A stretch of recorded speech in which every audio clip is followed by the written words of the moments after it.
Grab your snacks. What's up? What's poppin'? You already know the vibes. It's your girl. It's me, Bunny Mike Game. You, the Brooklyn Bunny, the baby baddie, the baddie waifu, the waifu for all your lifeu. And we're here on episode 3 of Ask Bunny. All right, so let's get it going. What's up, chat? How's everybody doing? Yeah, I know. I figured we'd start off with the start screen for a little bit longer this time. What do y'all think? And then definitely, chat, I want to say thank you for setting me straight when we were on live by mistake doing the tune-in video, letting you know that every Wednesday we are here on twitch.tv/AURN Gaming with Ask Bunny. Thanks for reminding me that I pronounced. You guys actually reminded me of two things. I pronounced the name of the game wrong last week. I was saying, I don't even know what I was saying. I think I was saying Acerus. But we were on Pokemon Arceus. No, I know I said that wrong too. Chat, it's Arceus. Arceus, Arakara. Don't listen. I'm so glad to be here. But I will say, truth be told, I'm under the weather. We are having chlorophyll water instead of coffee. And we're starting better late than never. This week, we're doing a little bit more Pokemon. We didn't finish training and doing the intro. We was talking to Leviticus. Remember, we changed his name. And just getting into it, we are going to be looking at a little bit more of the same today.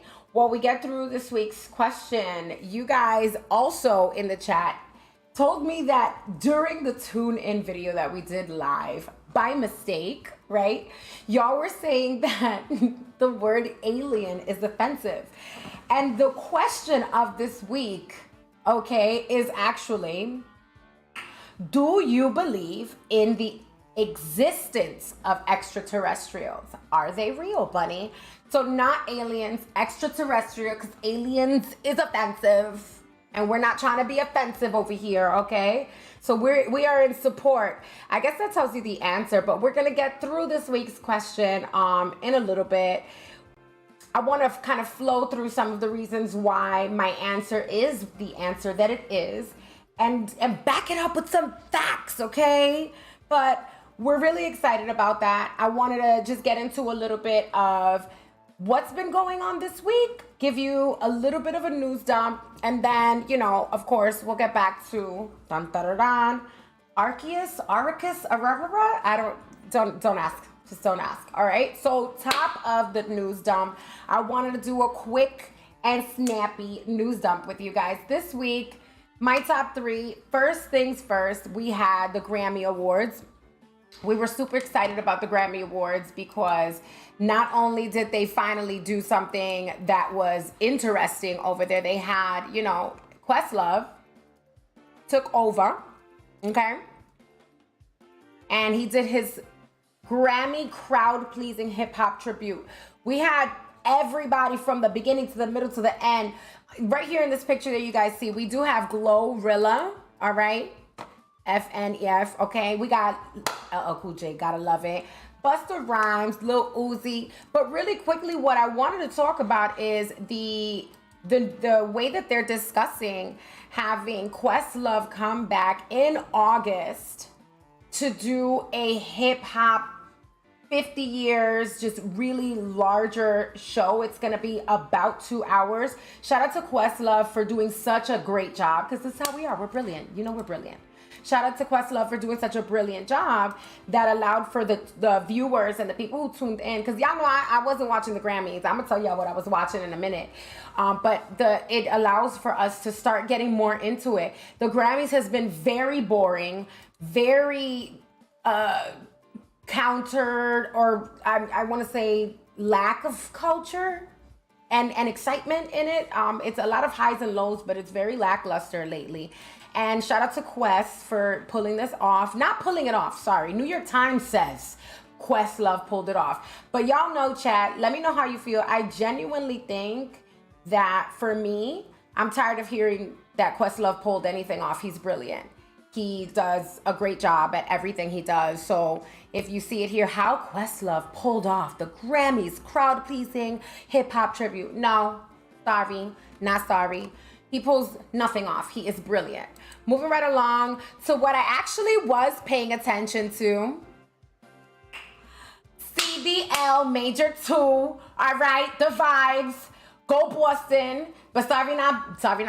Breach didn't take it. The W was actually taken by ATL's FaZe. Shout out to FaZe. All right, FaZe really did their thing after a long drought. You guys know it's been a while. I mean, taking a 500K pot is a great way to snap back. They snap back game is furious.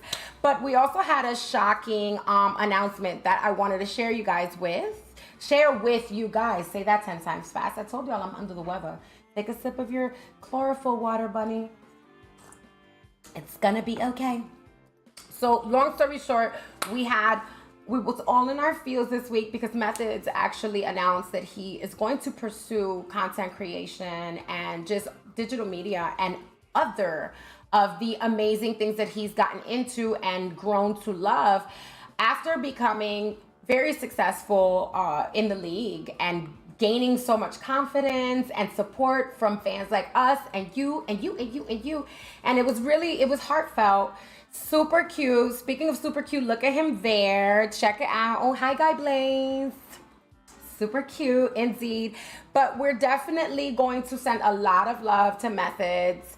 It was a bittersweet farewell, but like he said, he definitely he looks forward to having us tune in and support him, okay? We also have in the news, this is the type of news that I do like though. We have on the timeline news, because y'all know that's really where I get it.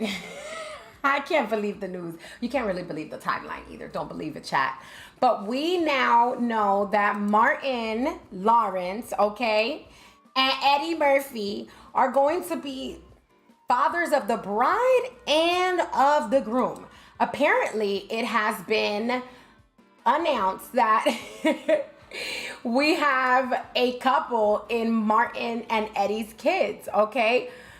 It's actually funny because what they're saying now is Martin saying, I'm refusing to pay the wedding bill. I know I'm the father of the bride, but it's going to be Eddie Murphy's son's tab. And then you had Eddie Murphy saying the same. He's saying, I am absolutely, positively not paying for this wedding. It sounds to me like it's a little bit of the type of banter. This is the type of viral comedy stuff that I do want to see. Like, I don't want to see them slapping each other on stage at award shows. This is what we like, okay? This is the type of content we need to see. Shout out to Eddie Murphy and Martin Lawrence. One of my favorite movies is Life. Check that out. But moving right along, I want to talk to you guys about our sponsors this week, because this is actually a really, really great time to talk about Midtown Comics. Shout out to Midtown Comics for making sure I get my Midtown merch. Okay, it's Wednesday. What better way to be able to celebrate your fandom and your geekdom other than going to pick up some comics. New comics come out on Wednesday. Midtown Comics is in 3 easy, convenient locations in the city. When you're in New York, you know you're always in New York, whether you're as a tourist or a native New Yorker. You can always make your way down to Midtown Comics. All the trains stop by there. There's no excuse, right? And if you cannot make it to Midtown Comics location in either Grand Central or Times Square or Astoria, Queens, don't worry, you can always go to www.midtowncomics.com and tell them Bunny sent you. You know I'm an alumni, however you say it, tomato, potato. Moving right along to our AURN sponsor. I know, we're moving fast. We're like halfway into the show already and we're only on sponsor 2. So AURN, thank you so much. Shout out to you. We also have something special to say. So go to AURN at AURN online.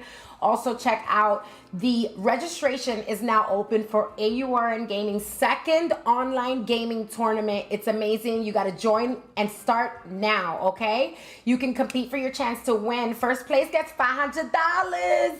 Second place gets $250. Super excited. It's next week, Saturday on the 18th. Get your Valentine's Day out of the way and recuperate the funds, baby. Shout out to AUR and Gaming. It's going to be a Modern Warfare 2 tournament Saturday, February 18th. That's going to be at 8 p.m. on the East Coast, 5 p.m. on the West Coast. Tune in, stick around. You do not want to miss out on AUR and Gaming's second gaming tournament, available online. So you don't have to buy any flights. You don't have to spend any money on no hotels, motels, okay? Shout out to you, AURN. So moving right along to our topic, we were asking Bunny, do you believe in the existence of extraterrestrials? Not to be confused with aliens, because aliens is offensive. It's offensive, right, chat? Let's check it out. All right, so we definitely have a lot of reason to believe and very little reason not to believe, right? But what we're lacking is evidence. My answer to whether or not I believe in the existence of extraterrestrials is bum, ba-da-dum, bum, bum. Yes, I do. Bunny does, okay? Bunny absolutely believes in the existence of extraterrestrials. We're gonna get into some of that. And I want to make sure that you guys know that the reason why is because I grew up in a very Trekkie household. We watched Star Trek, or actually Trekkie, because now we can't say Trekkie anymore. Lord, it's way too much to keep, track of. But I grew up in a household where we watched science fiction, we read science fiction, but we were also very much into just the science of life science, biology, earth science, and geology. And then also just the quadrants in the galaxy, just scientifical things, okay? We were always thinking and putting our heads together and seeing what we got growing up. And the wonderful thing is, the way that media has been presenting extraterrestrial life to us in film, television, in literature and graphic literature. We have been kind of introduced to it. Leventon, look at Leventon. I was calling him Leviticus last week. But anyway, we've been introduced to it little by little. I feel like it was like desensitizing us. We have films that have totally transformed the way that we accept the possibility of extraterrestrial life existing, And I always tell people, who's to say we're not aliens to extraterrestrial? Like, we are the aliens. So, when you watch things like Star Trek, Star Wars, this type of media that you're watching is introducing you to the idea that it's a there's multiple varieties of species. I feel like I remember this part from last time, yeah. So it allows for us to be able to see, okay, when you're Jean-Luc Picard and you're on the Starship Enterprise, you're the human, but you're working with Worf. You have Lieutenant Worf, you have Riker, who's also a human, but Worf is not human, right? He's Klingon.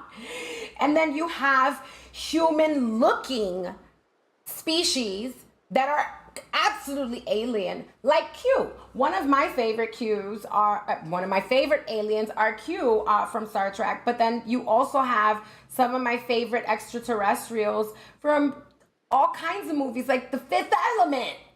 And you have all these different types of species together. We are the aliens to those extraterrestrials. Oh, I'm sorry. We are the extraterrestrials to those extraterrestrials. Okay, gotcha. We have to find Leviticus. Where's the rest of these? Okay, let's look for Leviticus. I think he was this way last time. So we're going to talk a little bit more about the scientifical approach and the different theories and some sightings. But for now, we're going to game a little bit. We're going to get to know Leviticus over here. His name is not Leviticus, but it's Laventon, but I'm calling him Leviticus. While I just introduce you to why I do believe in the existence of extraterrestrials. Like, moving through my childhood into like adult, and when you're taking a look at films like Arrival, right, where they're introducing different ideas and spins on the way that we accept extraterrestrial, I'm not offensive, I promise, life. And it's pretty interesting that one of the things that they mentioned in the film The Arrival was that the way that time is viewed by the human species is linear, and that in and of itself is the reason why we communicate. When we write in lines. So the way that we speak and the way that we communicate is indicative of the type of perception we have about time. Humans feel like time is chronological, when in actuality, when you're taking a look at the theory that the film Arrival bases time on, in order for them to be able to get to the bottom of it, Amy Adams' character and John Renner's character figure out that the aliens don't communicate linear, they communicate circular. And it allowed for them, and without like really spoiling it if you haven't watched the film, I just want to say they figure out that a lot of what they needed to do was snap out of looking at time in a chronological up and down, left and right linear fashion, and to look at it outwardly, like zoom out on it and look at it like a big circle, and everything is happening all at once everywhere. And so with that being said, I feel like the way that we perceive whether or not we should believe that there's extraterrestrial life, we really have to pivot our perception. I always say that. I really be trying out here to say that as much as I can, pivot our perception and take a look, Leventon is talking a lot. He's talking almost as much as I do. All right, so let's throw some Pokeballs. But for the most part, oh, super cute. Ah! Ah! All right. And, oh, I be feeling bad. They so cute. But, so, did it work? Yeah, it did. All right, next. So a lot of these films allow for us to say, hey, zoom out. Zoom out. Don't think so singular about the experience of life, your life as a human species. You know what I'm saying? Like, you got to try to take a look at it like the way that they do. Ooh, bad throw. In these films and in these science fiction. Where's my aim at? Oh, wait, hold on. There we go. And look at things like The Fifth Element. It's a nice bunched up Star Wars, Fifth Element. The Star Trek series, like the best of them. You'll see that there are so many different types of species out here of extraterrestrials. The same thing with Dune, whether you're reading the literature, you're watching it. And you take a look at that and you say to yourself, well, you know what? Just because we have yet to spot like intelligent life, quote unquote, who said intelligent life didn't spot you though? But you don't know if intelligent life spotted you. That's the problem. It's like when people be like, oh, you don't see no ghosts. What if the ghosts see you? I guess that's a two-part question. Like, I believe in ghosts too. So there you go. You don't have to send that question. But we'll get to a lot more of that in a moment. But I wanted to touch base on that idea. Like, if you feel like we're the singular intelligent life form, you got to take a look at the way that they have a diverse mix. That's what I've been looking for. A diverse mix of species within your genres of science fiction, whether it's literature or visual media. So that's that on that. I want to talk about, oh my goodness, look at the time. Where does the time go while I'm with you guys? I swear, John, I be getting sad. But I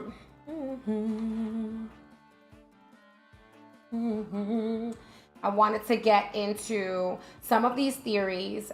It looks like she's about to jump on her phone. We are done with, I'm going to butcher this name again, Aricus, arithmetic. I'm almost done with the the training excerpt so like I can have my way in the game. And Leviticus is just as talkative as I am, but I think that we're gonna jump into our discussion. You've convinced me. I'm gonna just tell him I'm gonna be very agreeable. So we can move right along. Look, all right, there we go. First things first, let's get them back to the village. In New York, I used to always go to the village and have a really good time. That's where you had a more inclusive, diverse, open-minded vibe of LGBTQ and sometimes Y community. And all right, so I guess they got them back to the village. So moving along, we definitely want to get into the topic because I don't got a lot of time and I have like 25 minutes of speaking to do. Oh, look how cute, look how cute. Leviticus took us to the village. All right, so the first reason why is I see an abundance of exoplanets. What are exoplanets? Great question. I'll answer that. Exoplanets have been discovered by NASA. Shout out to NASA. A lot of people give them flack, and I get it. But if it were for NASA, we wouldn't have SpaceX. Tomato, tomato. You might be mad at NASA for whatever, but you know, you got to have that first step so that you can be able to figure, oh, thank you. Oh, we got a new follower, everybody. Welcome, welcome. And so there's mad light. I can barely see your name, but I'm going to try to shout you out before the end of the stream. Bay. Shout out to Bay. Thank you. So Leviticus is asking us to go inside. And so we're going to help him while I explain what exoplanets are. Exoplanets are the planets that there's thousands of them. There's thousands of exoplanets, some of which are in the habitable zone, right? And that's the zone where you can be able to have bacteria and a diverse mix of bacteria and possible intelligent life. So with the discovery of these thousands, it's not hundreds, thousands of exoplanets that are in the habitable zone, it's likely that we have life that exists on some of these planets. Maybe they're not, you know, bipedal or bipedal, however you say, like two-legged, or maybe they're not four-legged, maybe they're not even one-legged. But the fact of the matter is, when you leave the bread out and it get moldy, that's life on your bread. And you don't be eating it, you'll be like, ooh, that's a life, and you don't be about that. So with that saying, you know, I believe that there are definitely some extraterrestrials that don't look like sentient, let's keep chatting, that don't look like sentient beings, walking, talking, and all of that. So the second reason why I believe is the Fermi paradox. All right, the paradox, this is was developed sometime within the 40s, and this is the paradox that states that the universe is very old and very big, but we haven't observed any evidence yet of the extraterrestrial civilization. So this could be because either they're too far away or they are avoiding us, which is possible more so if they are a civilization of extraterrestrials that are more advanced than human species, right? So that's another reason why I was mentioning that earlier with the abundance of exoplanets. And I had said, just because you don't see them, extraterrestrial, them, they, doesn't mean that they don't see you, us, you know, humans and all of the beautiful live sentient, you know, life that we have on planet Earth. So it begs the question, it's like, what if they are avoiding us? Maybe Earth is ghetto and season 2023 of Earth ain't hitting like season, you know, 1, 2, or 3 of Earth, you know, when it was proper. And now it's just ghetto and they're avoiding us, but they're watching from afar with their snacks and their tea like, child, that girl bunny. She done lost her mind again. She on Wednesday, she's on Twitch, you know, and very entertained by us. Another thing that the Fermi paradox states is that there's an abundance of, you know, this energy coming from us searching, right? And the balance of that, if you search, we have this saying in Spanish, el que busca encuentra. And in English, or rather in, in the urban English of ours, it would be mess around and find out. You messing around to find out. So el que busca encuentra, and the balance of that, the balance of the universe is the balance of the universe. If you're seeking, you're gonna find. So there has to be, within that paradox, there has to be a lot to be said within the part where it's like they're either avoiding us and much more advanced, or it's very old, very big, and it's taking us a longer time to become as advanced of a civilization to be able to reach out and you know what I'm saying, have them holler back. And maybe they are hollering back and we just haven't tuned in. There's another reason why here. I don't want to spoil it. So number 3 on why I believe in the existence of extraterrestrials and why I believe that they're real, the answer is yes.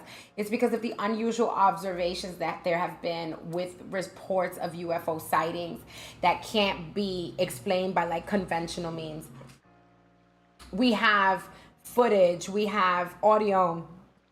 I mean, you really do have to take a look at, ask around, ask people that you know that work in any wide open field, like not super, I mean, even in cities now, you got a lot of sightings in cities. We're going to talk about sightings as well, of UFO sightings in a minute when we get through our 5 theories and studies that we've made. But with these UFOs, they're not explained by conventional means. We do not have the tech that matches with these unusual observations, and there are very many of these accounts. We'll get into 5 of those when I'm done with number 4 and number 5 on why the answer is yes. Number 4 is the reason why there are extraterrestrials that exist is because of what's called the SETI signals. That's the search for extraterrestrial intelligence. All right, the SETI has been actively searching for signals from extraterrestrial civilizations. Remember, I was saying we keep searching, we keep messing around and finding out. But although no definitive evidence has been found yet, some potential signs, right, have been detected and require further investigation. Recently in 2022, SETI received radio wave signals that would be indicative of intelligent life, and they are still very much on the case and researching these. And based off of some of these SETI, search for extraterrestrial intelligence technology, with the advancements, because you see how technology is right now, like, come on now, we living in the future. I want my flying car, just saying, so with time we'll be able to detect and who knows, it might just be just a complete lack of one component. There might just be one piece of tech missing. We might just be one. That's why we need to keep ourselves in tech, okay? We need more brown and black girls and boys and thems and theys in tech, because maybe we might be what is missing. Message. I don't know who that's for, but I know that's a message. Get it together. Okay, so number 5. Oh my God, we're on 33 minutes. I swear I'm gonna make this fast, y'all. Number 5 is the evolutionary theory, the theory that suggests that life may arise from simple to complex forms, given enough time and appropriate conditions. All right? Given the vastness of the universe, let's talk about it. It's possible that life exists elsewhere, but like we said earlier, you have to give it time so that it can develop. It's not add milk and stir. We're not microwave species, okay? We definitely develop with time, and that's why we fine like wine, okay? Get it together. Human beings, we look good. Holla at me, chat. You know we look good out here. We might not be doing too good, but we be looking good. Moving right along to famous sightings. I want to talk about the first famous sighting that I ever heard about growing up. I used to read and then later watch Close Encounters of the Third Kind. Very, very interesting. Google that. It's definitely a outdated view now that we have, the Space Force, right? But we'll get into some of the military issues on sightings in a moment. But in Roswell, New Mexico, 1947, an alleged UFO crash in Roswell, New Mexico sparked the widespread interest in extraterrestrial life and whether or not we should be taking a look and reaching out. All that speculation began in that mid to late 1940s. At the turn of the century, we also did see a lot more building on that, but we'll get to that in a moment. Let's look at 1997, Phoenix Lights. Okay, in a mass sighting of bright lights in the sky over Phoenix, Arizona. It was reported by hundreds of witnesses, but I want to tell you guys, take a look at that. Google all of the stuff that I'm putting on, that I'm mentioning on this list of famous sightings, because we don't have a lot of time. But the Phoenix Lights ended up being the basis of a film, a science fiction film, where we learned about 3 teens that wound up missing. You know, and while we have hundreds of witnesses that reported seeing the bright lights of sky, we also have 3 missing teens. What does that tell you? You understand? That's the X-Files song, but you know, I got a deep voice, so I can't ding, ding, ding, ding, ding, ding. All right, moving right along. The Rendlesham Forest incident. Remember when I told you about the turn of the century? This is what I wanted to talk about, right? You know, in the 90s and the 80s, we were seeing a lot more buildup that was indicative of the switch in technology from the 40s, right? The mid to late 40s. Then we had 97 Phoenix Lights. People were able to talk about it because you had the World Wide Web, right? We pop it with the World Wide Web. 1980 had 2 U.S. Air Force officers reported strange lights and encounters with an unexplained craft in Rendlesham Forest, England. What does this tell you? You got better tech in the 80s than you did in the 40s. And even better tech fast forward to 97 with Phoenix. And you're seeing this unexplained, strange lights and aircraft above the forest in England with a possible crash. Okay. We have to talk to our people that are in the military. If you don't believe extraterrestrials exist, we have to talk to our people in our military, primarily our Air Force officers. Thank you for your service, all military. But our Air Force officers, it's very few and far in between you talk to an airman or airwoman, okay, an air officer that has not seen concrete close encounter. Every single airman or airwoman that I have gotten to know has similar stories, and it's by and by. All right. So moving along, the Belgium UFO wave. This was 89-90. This is around the same time in between these 2 incidents of the Phoenix Lights and the Rendlesham Forest. But this time it's in Belgium. It was a wave of UFOs between 89 and 90. 1989 and 1990 saw a multiple reporting of strings of triangular shaped UFOs, okay, with bright lights in the sky, but over Belgium. And it was constant. It was too many for them to even, like, the accounts are really serious. You want to take a look at some of the documentaries on that, particularly because of the way that Belgium reports their encounters. It's a lot more approachable and gritty, less, you know, they definitely go tongue in cheek. They go, you know, all the way. And it's a nice difference between the speculation that you get here in the US, I would say, from experience, where it's kind of like they dance around the topic. No, these documentaries from Belgium and anywhere really overseas are really on point. They're not afraid of saying, yes, extraterrestrials exist. Our very last famous sighting, we're on 38 minutes on the clock, oh my goodness. The Kelly Hopkinsville encounter. This is from 1955. So we're going right back in time again. Remember when we were talking about the tech from when the speculation began in the mid to late 40s. Now we're in 1955, right? The Kelly Hopkinsville encounter. This is in 2 different places in the state of Kentucky. Kelly, Kentucky, and Hopkinsville, Kentucky. 2 different families, all right, reported encounters with strange creatures that were later described as goblin-like. You guys have to take a look at this on the internet.